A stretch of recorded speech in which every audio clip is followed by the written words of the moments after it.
Good morning, everyone.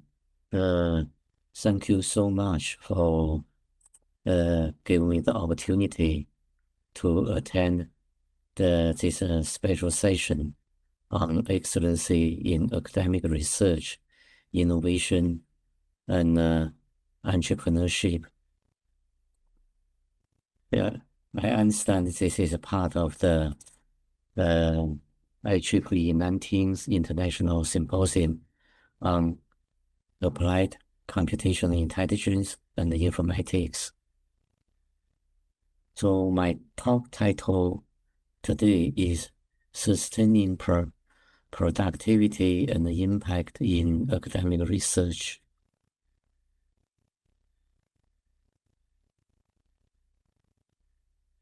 So to provide a bit of background, I'm currently a distinguished professor at the University of Adelaide in Australia, and have the privilege of serving as editor-in-chief of IEEE transactions on cybernetics. Over my 30 years career, I have made sophisticated contributions in the fields of automation and control systems. So together with my team and collaborators, I have helped build fundamental pilots in advanced control theory and demonstrate their relevance across numerous interdisciplinary applications, ranging from cyber-physical systems and human-machine collaboration to network systems, automation, autonomous robotics, and intelligent systems. I have had the honor of being named as highly cited researcher in both engineering and computer science since 2014. So over the years, I have published more than 800 journal articles, including over 300 in top-tier JCRQ1 journals. So alongside 25 monographies, 5 book chapters, and over 200 conference papers, and several special issues I was involved to organize. So my work has accumulated over 100,000 citations, and with an H index of 172. So along these, 159 are or have been ESI highly cited papers, and 25 hot papers. So all of these numbers, were reflective of academic output, are not the whole story. So what has mattered most to me is the people I have mentioned, I have mentored, the collaborators I have grown with, and the academic community I have had the privilege of serving. So this experience forms the foundation of what I want to talk about today.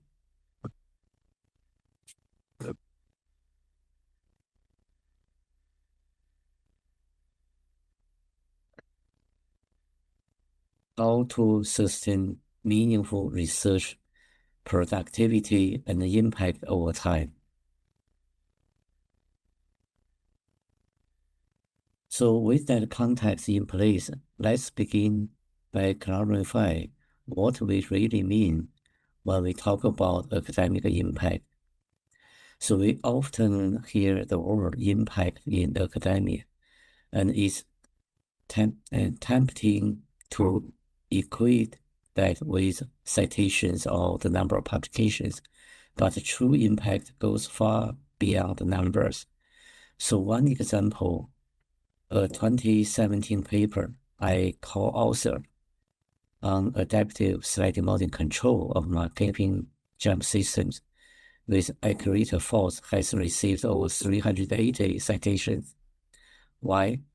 Because it addressed the practical challenge how to ensure stability in the presence of switching dynamics and accurate issues using a novel mathematical framework that others could generalize and apply. Similarly, a 2016 paper on adaptive fault-tolerant neural control for 3 degree of freedom helicopter systems continues to attract attention because it provides a new fault estimation strategy grounded in rigorous theory, but validated through experimental results. So impact also shows up in people. So several of my former PhD students now lead their own laboratory across Australia, China, and Europe. So watching them grow and make independent contributions has been one of the most rewarding aspects of my academic life. And sometimes impact arises in surprising ways. The control techniques we developed for distribute robotic coordination was later adapted by a collaborator working in electric grid management. So when I talk about impact, I mean shaping future research direction through foundational ideas, so empowering others through mentorship and developing work that inspires applications across domains. So that kind of long-term, multi-dimensional contribution is what I consider true academic impact. So after understanding what impact looks like, the next step is to build toward it through a strong research identity. So that doesn't mean locking yourself into one tiny niche forever, but rather building a coherent and a recognizable direction. For me, it begins with control theory and gradually expand into areas like machine intelligence, cybernetics. So you can explore, but there should be a thread that ties your work together.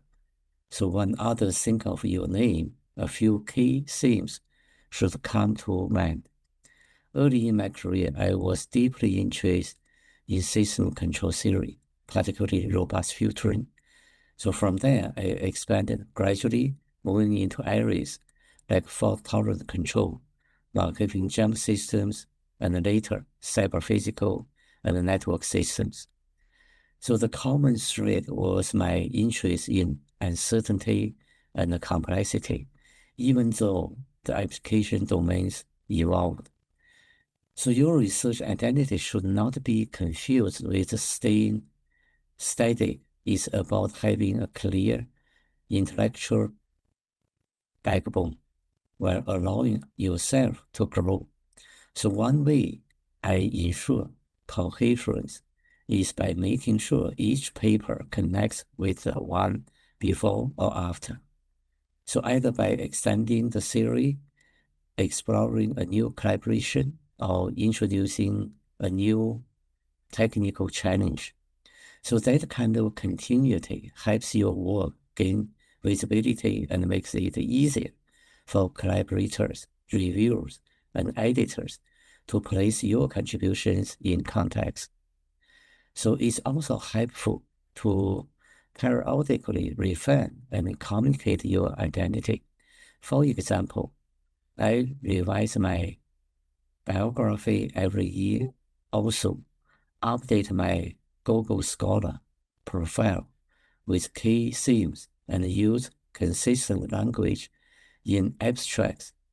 So this builds a narrative that others can follow and trust. So that the clarity will serve you well when applying for grants, serving on editorial board, or being nominated for awards. So ultimately, your research identity is not just what you say about your work, but how clearly your work speaks for itself.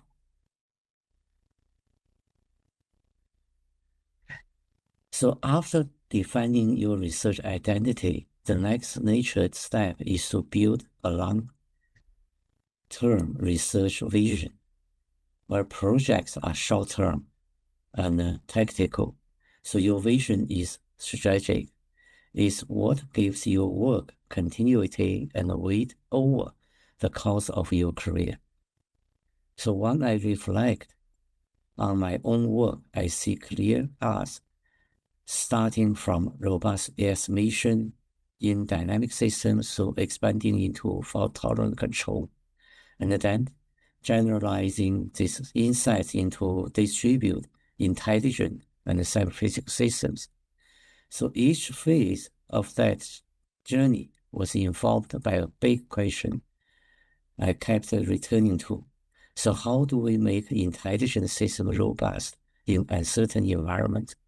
So that question showed up in different forms, across applications and theoretical papers, but the anchor remained consistent. So developing a vision doesn't mean predicting every future step. It means knowing what intellectual challenges you care about most. For me, vision planning comes through writing grant proposals, delivering keynote talks, and simply reflecting on whether a new paper or collaboration truly advances the big picture.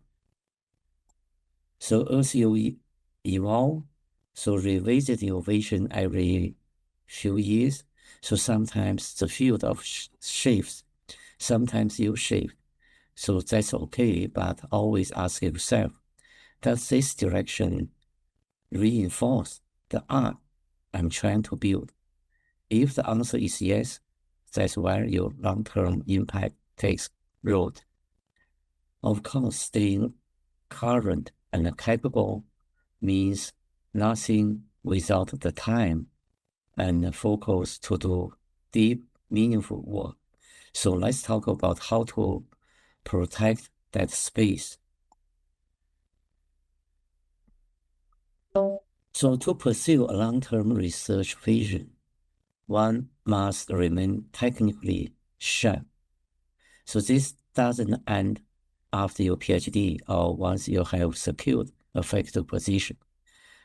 I make it a point to stay engaged with recent developments by reading top-tier journals like IEEE Transactions. So I schedule this into my week just like any meeting, because staying current isn't optional, it's foundational. So another practice that's been valuable is attending seminars outside my core field. Some of the best ideas I have implemented, such as hybrid modeling approach or learning enhanced controllers, originated from adjacent disciplines. So these outside perspectives often bring fresh ways of thinking what that can unlock new directions in your own work. But staying curious doesn't mean chasing every new tool or trend. So the key is to ask, does this method genuinely deepen my understanding or help solve a class of problems I care about? Technical strength isn't about knowing every method. It's about mastering the right ones, knowing that limits and applying them with clarity and precision.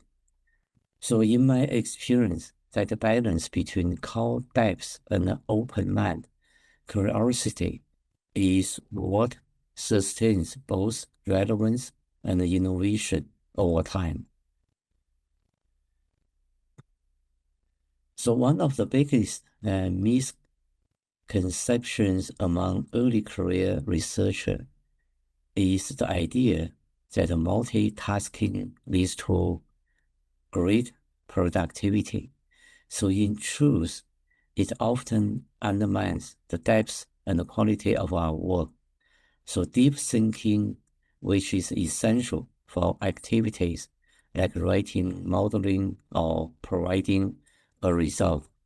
So demanding dedicated and uninterrupted time. So I usually block sessions of 90 to 120 minutes for this kind of focus work. So during which I avoid emails, calls, and any form of distractions. So this helps me concentrate fully on the task at hand. So to support this, I group similar tasks together. Administrative duties, meetings, and correspondence are typically scheduled for the afternoon, while the morning is reserved for core research. So switching context between unrelated tasks during the day reduces mental clarity and slows progress. So instead of trying to do everything at once, I recommend using techniques such as time blocking or Pomodoro intervals. So this approach helps create a structure that prioritizes depth over busyness. So protecting this type of thinking time is one of the most important habits you can develop for producing meaningful research. So to make focused research possible on a regular basis, it's important to structure your week around your main priorities. So without a clean plan, research time can quickly be displaced by meetings, emails, and unexpected requests. So at the beginning of each week, so usually on Sunday evening or Monday morning, so I spend maybe 10 to 15 minutes mapping out my core objectives. I try to identify specific research outputs I want to complete. So the mentorship conversations I plan to have and the surveys or editorial duties that need attention. So a simple framework I follow involves setting 3 goals in each of these areas. So this helps maintain a healthy balance without over-committing in any single directions. I also try to match tasks to the times of day when I'm most alert. So my mornings are usually reserved for deep work, such as writing or solving research problems. I shift meetings, reviews, and emails correspondence to the afternoon. So this approach helps me protect my mental energy for the most important tasks. So not every week will follow this structure perfectly. So sometimes urgent matters arise. So however, having a default routine gives your schedule a rhythm and helps you return to productive habits more easily. So over time, this consistency supports meaningful research progress. So just as a well-planned week helps preserve your focus, so working with the right people sustains your motivation and accelerates your progress. Collaboration is not only about dividing work, it's about expanding your perspective and engaging with ideas that help you grow intellectually. So when I enter a new collaboration, I prefer to begin with something small. So this could be a co-supervised student, a shared review task, or an exploratory discussion.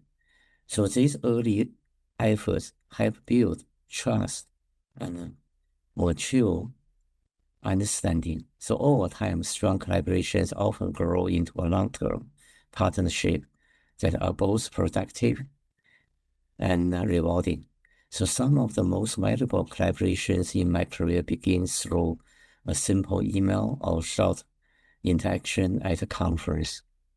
It's important to set expectations early, discuss how responsibilities will be shared, how authorships will be decided, and what timelines are realistic. So clear communication at the beginning helps prevent misunderstanding and creates a respectful and accountable working relationship. I would also encourage you to avoid forming collaborations based on personal bias or superficial traits. Don't choose collaborators solely because they come from the same background, institutions, or regions as you. So effective collaboration is built on shared intellectual goals, so complementary skills and professional respect. Prejudice, whether implicit or unspoken, only limit your ability to work with the best people and produce meaningful research. So as your research career progresses and collaborations expand, it's nature to find yourself involved in multiple projects at once. So this can be a sense of healthy momentum. However, without a structured approach, it can also lead to fragmentation and loss of focus. So this challenge connects directly to what we discussed earlier about the math of multitasking. So managing several projects does not mean working on everything at the same time. It means having clarity about where each project stands and being intentional about when and how you engage with it. So to stay organized, I maintain a simple list where I track all ongoing projects. For each one, I note the current stage and the next specific task, whether it's running an experiment, revising a draft, or coordinating with a student. So at the end of each week, I review this list to assess where progress is happening or where I may need to intervene.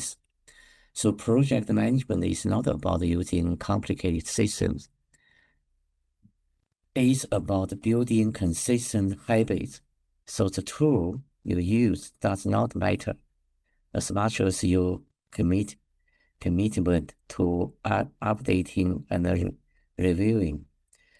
Prioritize based on urgency, strategic importance, and the expectations of your collaborations. Just as important as taking on projects is knowing when to pause or disengage. So if project has lost relevance or no longer aligns with your vision, it's better to step back thoughtfully than to carry it forward with reduced energy. So being selective is not a weakness, it's a sign of strategic thinking.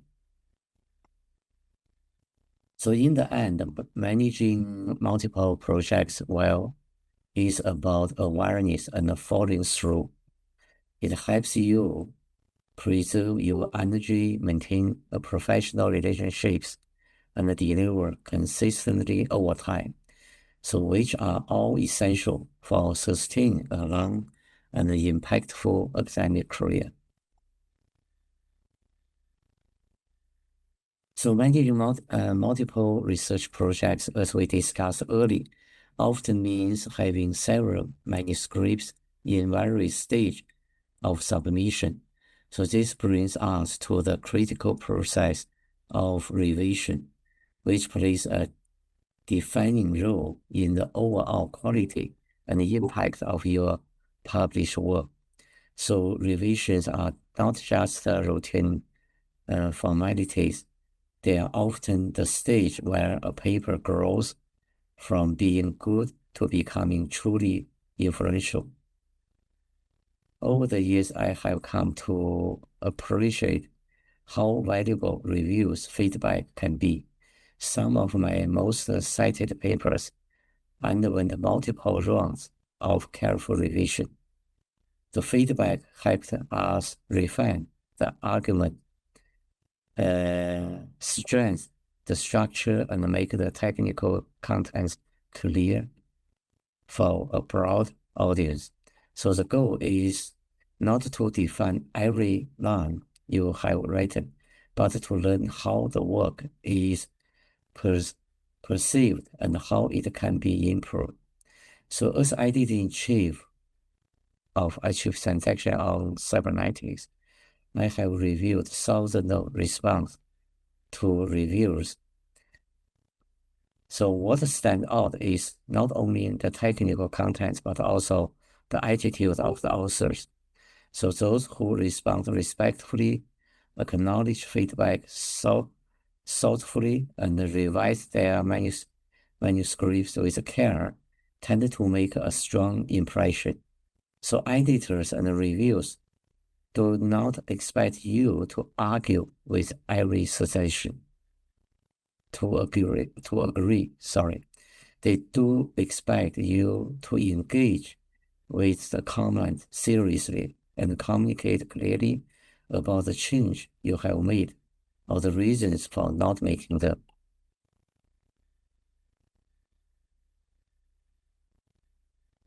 So after discussing the importance of revising your work with professionalism, I would now like to focus on one of the most powerful ways to sustain your impact, mentoring others. So mentoring is not a separate task from research. It's a fundamental part of how we grow our groups, expand our thinking, and train the next generation of research to the field. So when I reflect on my careers, some of my most rewarding experiences have come down not from writing papers alone, but from working alongside students, postdoctors, and junior faculty members. So mentoring sharpens your work clarity. It forces you to explain ideas that you may have taken for granted. It helps you identify gaps in your own reasoning, and it teaches you how to listen more closely to others. So as editor-in-chief, I have observed that many of the strongest submissions come from research groups where mentoring is clearly embedded in the culture. So these papers are technically sound, well written, and thoughtfully structured. So you can see that there has been rigorous internal discussion before the manuscripts were submitted. So that process strengthens both the mentor and the mentees. So when I mentor, I try to involve students in real parts of the research process. So they are not just helping with simulation or writing code. So they are part of the idea generation, the paper outline, the revision strategy. So I set high expectations, but I also provide structure and regular feedback to support their progress.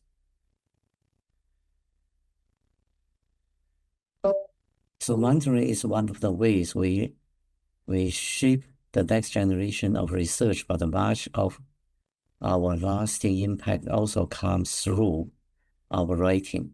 So writing is how your ideas travel, how your contributions are judged, and how your work reach people you will never meet. It's not just a means to get published. It's one of the most important instruments that you have for creating clarity and sustained influence So when I read manuscripts as editor-in-chief, one pattern I notice is that some papers take too long to explain what they are trying to achieve. Others bury the core ideas beneath layers of complexity. So clear writing does not mean simplifying the sense. It means presenting it in a way that the reader can follow, engage with, and build upon. So in my own writing process, I always begin with the question, so what is the key contribution of this work, and who needs to understand it? So that focus guides the structure of the paper. So I make sure that the abstract, introduction, and the conclusions all align around that message. I also spend the time revising for tones and flow.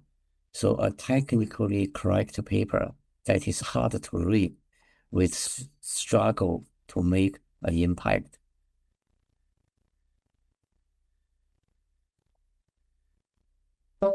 So clear and purposeful writing, as we discussed earlier, plays a key role in how your work is received.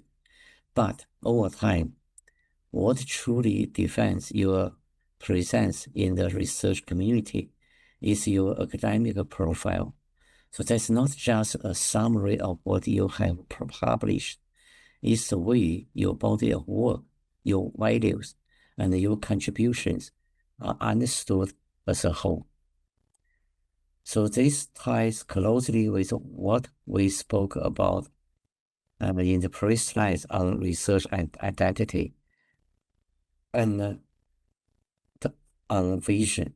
So your academic profile is where these elements converge into a coherent narrative. It reflects not only the technical area, so you are specialized, but also the broad purpose that guides your work. So when others look at your profile, they should be able to recognize what problems you care about, so what kind of thinker you are, and how your work has evolved. So it's important to maintain a well-organized, up-to-date outline presence. So that includes your institutional web page, your Google Scholar, or OSIT profiles, and other platforms where your work is visible. So make sure your key contributions are easy to find. Summarize the central themes of your research clearly. So include examples of interdisciplinary impact, mentoring achievements, or leadership roles if they reflect your core strengths. So in the previous slides, we explained how your academic profile reflects your long-term contributions. So one essential way to strengthen that profile is by engaging actively with the research community. So many of the practices we discussed earlier, so such as collaborations, mentoring, and writing, so find their broad context in community service. So when you participate in conference, contribute to technical committees, or serve as a review. So you help shape the standards and the directions of your field. So from my experience as editor-in-chief, I have seen that researchers who engage consistently with community develop a stronger sense of quality and impact. They also build lasting professional relationships that support both collaboration and visibility.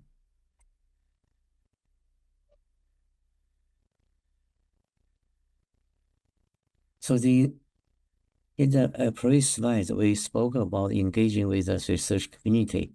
So this type of service is essential, but it must be balanced with your responsibility in teaching and research. So one of the recurring challenges in academic is finding a sustainable theme across these three areas. So this connects directly with early slides. In slide number 8, we discussed how to structure your week intentionally. Also, we talk about managing multiple projects. So those practices become even more important when you are also teaching courses, sitting on communities, and advising students. So without clear boundaries, your research time will gradually shrink under the weight of these obligations. So the key is not to aim for equal time, but for strategic alignment. For example, I often use teaching to reinforce my research themes. When I teach graduate courses, I draw on current projects, which not only helps students see the relevance, but also clarifies my own understanding. Simply, I choose service roles such as editorial duties or conference committees that align with my field and where I can make a meaningful contribution. So in the previous slide, we spoke about balancing responsibility across research, teaching, and service. So even with the best planning and intention, setbacks are inevitable. So rejections, stalled projects, and unexpected delays are part of every academic journey. So no matter how experienced or accomplished you are. So this connects directly to what we discussed in the previous slide on revising your work.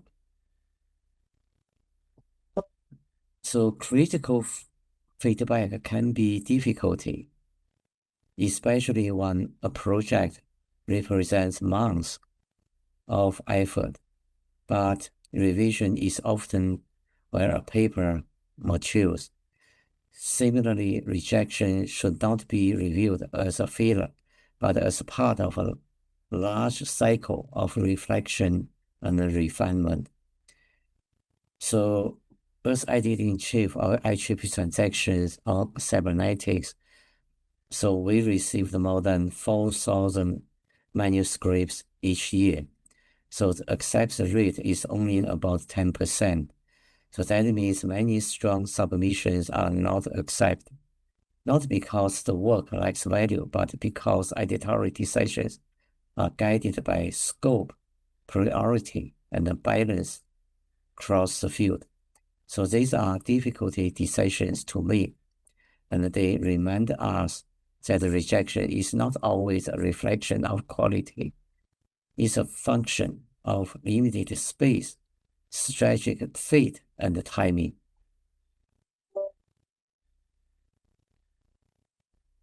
So in the previous slides, we also discussed how rejections and setbacks can affect your momentum. A related challenge is how to maintain motivation throughout the different stage of your academic life. Motivation is not constant. It changes with circumstances, responsibilities, and a career phase. When you begin your career, motivation often comes from novelty. So publishing your first paper, attending your first conference, or running your first successful experiment, so can be deeply energizing. But as your responsibilities grow, as we discussed in the previous slides, your sources of motivation must evolve.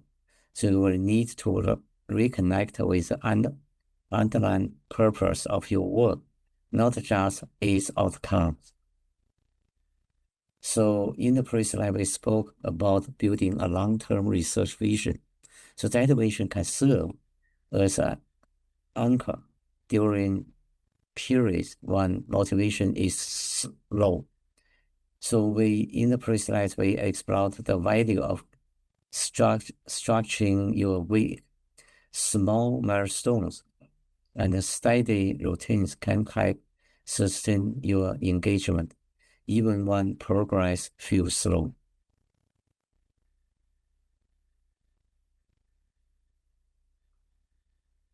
So also in the previous slide, we explored how motivation evolves throughout your academic life.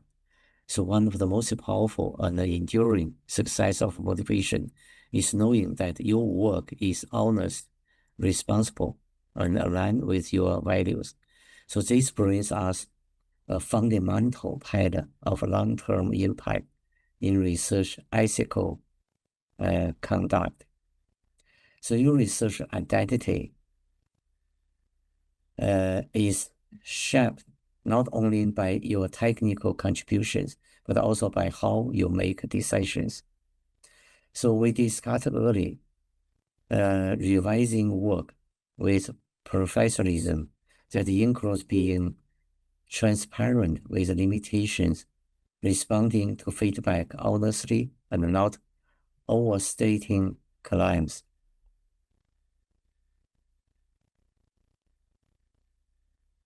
So in the last slide, we just spoke about the importance of ethics in research. So ethical integrity is not only essential for trust, it's also what makes long-term impact possible.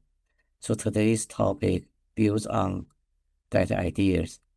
As your career progresses, it becomes important to reflect not just on your current projects, but also on the broad legacy you are building through your work. So we discussed the value of long-term research vision. So that vision is more than a roadmap for papers. It's a reflection of what you care about and the kind of change you want to contribute to. So as your interests evolve, your legacy begins to take shape in the form of ideas you champion, the standards you uphold, and the people you influence. So as we come to close, so I want to return to the perspectives of those who are early in their academic journey. So the decisions you make in the early stage from the foundation for everything that follows. So in slide 5, we discussed the importance of building a career research vision. Early in your career, it's easy to be pulled in many directions, but your identity is most visible when your work reflects constant focus. So let your core interests guided you before expanding into broad areas. So we also look at how to structure your week with intention. So good habits such as protecting your research time and setting achievable goals allow you to make progress even when demands are high. We also reflect on managing multiple projects. So staying organized helps you deliver without sacrificing quality. So this entire talk has emphasized the role of people in academic growth. So we explored how intentional collaboration can expand your perspective. So we spoke about mentoring as a way to grow while helping others succeed. So surrounding yourself with thoughtful people, and you will grow faster and with great clarity. We also discussed ethics and integrity. So values are what sustain your reputation across time. So the research environment will shift, but the way you conduct yourself builds lasting trust and credibility. So a successful academic life is not built in a hurry. It's shaped by the choice you make with purpose and the way you engage with your community. So impact does not come only from the number of papers or projects. It comes from how you work, who you help, and what values you pass on. If there is a message I hope you can carry forward, is this: a meaningful career takes time. So let it be defined by clarity, care, and commitment. So these are the qualities that makes a lasting difference. Okay, so let me begin by briefing summary what we have explored in this talk. So we begin with defining academic impact and then move into how to shape a clear research identity and a vision that evolves over time. We discussed the importance of staying technically strong and structuring your time with intention. So we look at how to collaborate meaningfully, managing multiple tasks, and revise your work with professionalism. So we also reflect on the value of answering the need of ethic, clarity, and how to deal with inevitable setbacks. So finally, we talk about sustained motivation. So building a lasting legacy and thinking deliberately about the kind of academic life you want to create. Okay, so that's all from me for today's talk. Thank you so much for listening. Thank you.